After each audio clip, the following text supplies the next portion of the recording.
Assalamualaikum warahmatullahi wabarakatuh. Anak-anak kelas 3 Solih Solihah bertemu lagi dalam video pembelajaran tematik. Setelah pekan kemarin, kita menentukan dua bilangan yang hasil penjumlahan dan pengurangannya sudah diketahui. Pada pembelajaran matematika kali ini, bahasan kita yaitu menentukan dua bilangan yang hasil perkaliannya sudah diketahui.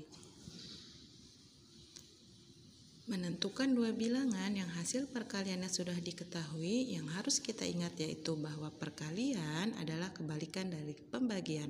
Maka langkah-langkah pengerjaannya yaitu yang pertama, untuk mendapatkan bilangan pertama, tentukan sebuah bilangan yang dapat membagi habis bilangan yang diketahui. Yang kedua, untuk mendapat bilangan kedua, bagi bilangan yang diketahui dengan bilangan pertama. Dapat kita tuliskan A dikali B itu sama dengan C, di mana A sama dengan pembagi C dan B itu sama dengan C dibagi A. Mari kita perhatikan contoh berikut ini. A dikali B sama dengan 200. Berapakah nilai A dan B?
Kita akan membahas tentang kalimat syarat. Apa itu kalimat saran? Kalimat saran adalah kalimat yang berisi pendapat, biasanya dalam bentuk solusi yang diajukan kepada seseorang tentang suatu masalah. Saat akan memberikan saran kepada teman atau orang lain, kita harus menggunakan bahasa yang sopan, sehingga orang lain tidak merasa tersakiti karena saran yang kita sampaikan. Bagaimana cara menulis kalimat saran? Saran biasanya menggunakan kata sebaiknya, alangkah baiknya, serta seharusnya.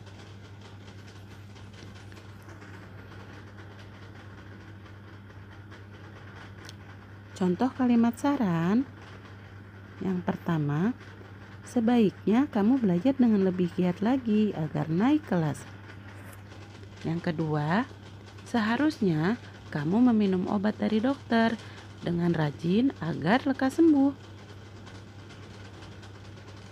Contoh ketiga, jika kamu pergi bermain, alangkah baiknya kamu izin kepada kedua orang tuamu lebih dahulu. Materi pembelajaran PKN yaitu tentang hak dan kewajiban bertetangga.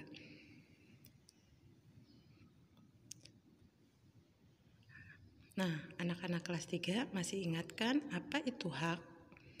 Hak adalah sesuatu yang harus diterima atau didapatkan. Sedangkan apa itu kewajiban?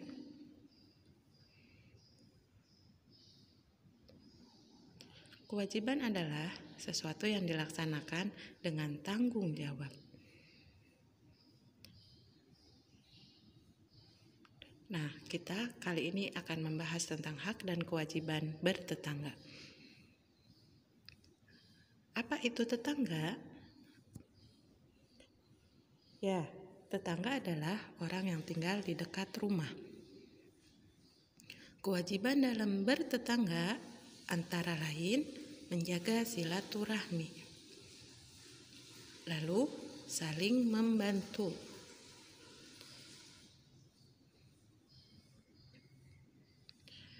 berbagi makanan jika berlebih. Selanjutnya, saling mengunjungi. Dan seperti saat sakit, menjaga nama baik tetangga, tidak saling, sedangkan hak dalam bertetangga antara lain tidak saling mengganggu, saling mengenal, menghormati dan dihormati, saling menerima bantuan. Bagaimana jika ada tetangga kita yang berbeda agama?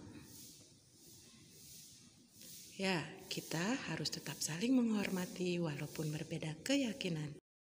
Untuk materi SPDP yaitu membuat karya dekoratif dengan motif bangun datar. Nah, apa itu karya dekoratif? Adalah menggambar dengan tujuan mengolah permukaan benda menjadi indah. Langkah-langkah untuk membuat karya dekoratif yang pertama, buat garis tepi di sebelah kiri, kanan, atas, dan bawah pada kertas gambarmu. Lalu yang kedua, buat lingkaran besar dengan garis tengah sesuai dengan kertas gambarmu. Gunakan jangka atau benda berbentuk lingkaran. Yang ketiga, bagi lingkaran menjadi 2, lalu 4, lalu 8. Gunakan pensil dan penggaris jika diperlukan. Yang keempat, bagi lingkaran menjadi 16. Kemudian buat garis di ujung lingkaran seperti pada gambar di samping. Selanjutnya warnai gambar sesuai warna kesukaanmu. Nah, ini adalah contoh hasil karya dekoratif motif bangun datar yang sudah diberi warna. Pembelajaran PJOK kali ini yaitu tentang makanan bergizi dan memilih makanan sehat.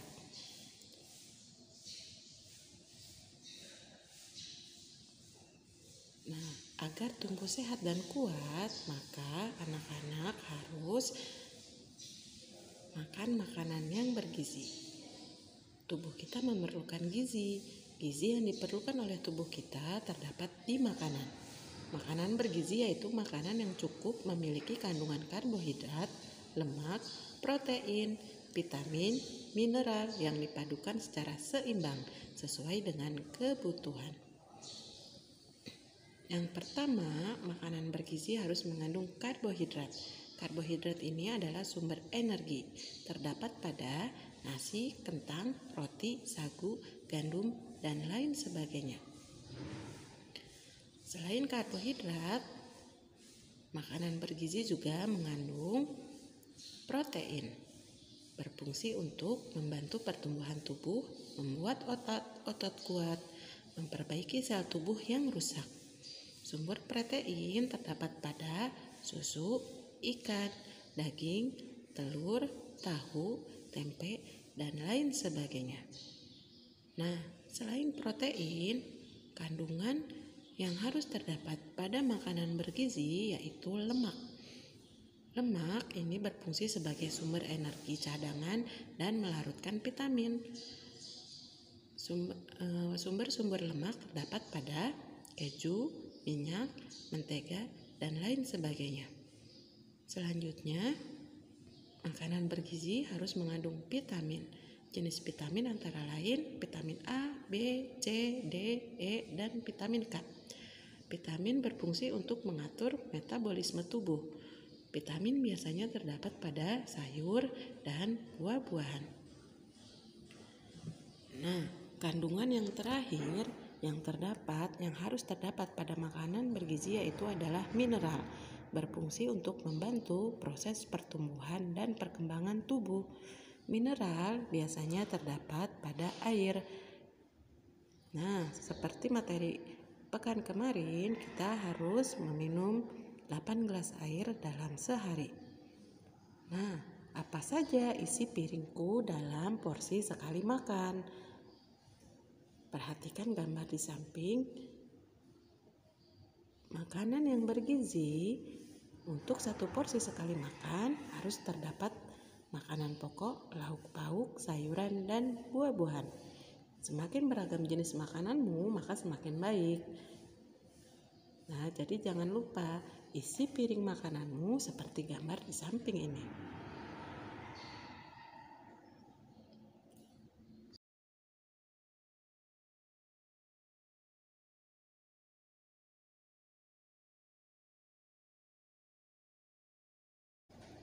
Nah, sekarang perhatikan beberapa makanan di bawah ini.